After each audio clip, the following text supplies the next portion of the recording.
السلام علیکم۔ آج کی اس ویڈیو میں ہم جانیں گے ترکی کی تاریخ، یعنی ترکی قوم کا تعلق کہاں سے تھا اور کس طرح انہوں نے قدیم تاریخ اور تہذیب کو ثقافت میں اپنے وجود اور نام کو زندہ رکھا اور ابھی تک اپنی عزت و وقار کو قائم رکھے ہوئے ہیں۔ ترکی قوم کی تاریخ بہت قدیم ہے، جو 3000 قبل مسیح تک پھیلی ہوئی ہے۔ ترک قوم کو دنیا کی قدیم ترین قوموں میں جانا جاتا ہے۔ ان کا تعلق وسط ایشیا سے تھا۔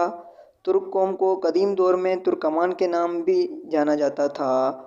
وسط ایشیا میں ان کے علاقے کو ترکستان کہا جاتا تھا۔ تاریخی لحاظ سے ترکستان کو 2 حصوں میں تقسیم کیا گیا تھا: مشرقی ترکستان اور مغربی ترکستان۔ 6 صدی عیسوی میں پہلی بار اس علاقے میں ترک ریاست قائم ہو گئی تھی اور تقریباً 8ویں صدی عیسوی یہاں اسلام کا دورہ ہوا۔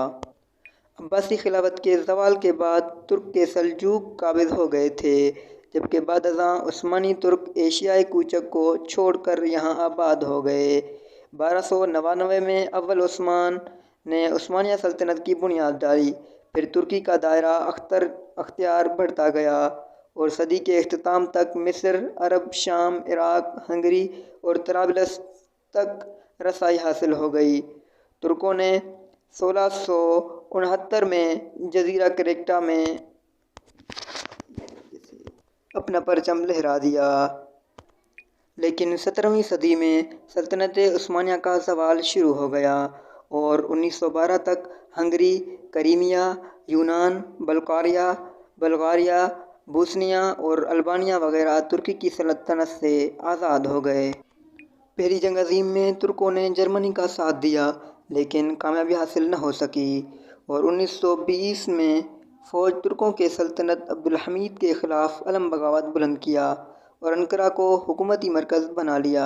پھر مصطفی کمال اتا ترکی کی زیر قیادت ترک فوج یونان کو ترکی سے نکالنے میں کامیاب ہوا اور 29 اکتوبر 1923 کو ترکی ایک آزاد جمہوری ملک بن گیا اور مکانیت اور خلافت کا اثر زائل کر دیا گیا۔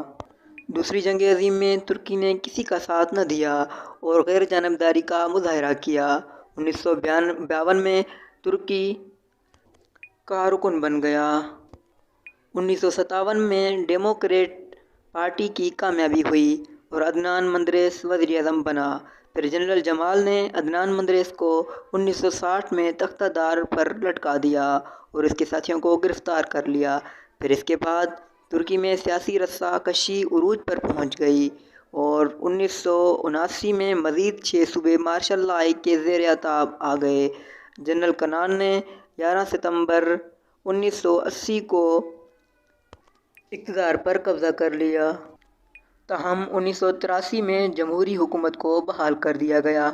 پھر اس کے بعد 1989 میں ترک اور زوال کے 7 سال کے لیے صدارت دی گئی، مگر اپریل 1993 میں سابقہ وزیر اعظم سلمان ڈیمیرل ملک کے صدر منتخب ہو گئے۔ یوں ملک میں وزارتوں کی آمد و رفت کا سلسلہ جاری رہا۔ ترکی میں 1999 میں ایک خوفناک زلزلہ آیا جس میں 40,000 افراد ہلاک ہو گئے، لیکن ترکی معاشی لحاظ سے اپنی حالت کو برقرار رکھنے میں جلد کامیاب ہو گیا۔ جنوری 1999 میں بلند ایجوت اور ان کے بعد رجب طیب اردوغان وزیر اعظم بنے۔ اس وقت ترکی میں پارلیمانی نظام حکومت رائج ہے۔ عبداللہ گل صدر اور رجب طیب اردوغان وزیر اعظم ہیں۔ ترکی کا دارالحکومت انقرہ ہے، جبکہ سب سے بڑا شہر استنبول ہے۔ انتظامی لحاظ سے ترکی کو 81 صوبوں میں تقسیم کیا گیا ہے، جن میں سے 19 صوبوں کی آبادی میں 1 ملین افراد سے بھی تجاوز کر چکی ہے، جبکہ بقیہ صوبوں میں ہر صوبہ تقریباً 1 ملین سے 50 لاکھ افراد پر مشتمل ہے۔ نسلی لحاظ سے ملک میں 80% ترک نسل کے لوگ اور 20% کرد نسل کے لوگ آباد ہیں۔ یہ تھی ترک کی مختصر تاریخ جو میں نے آپ کے سامنے پیش کی۔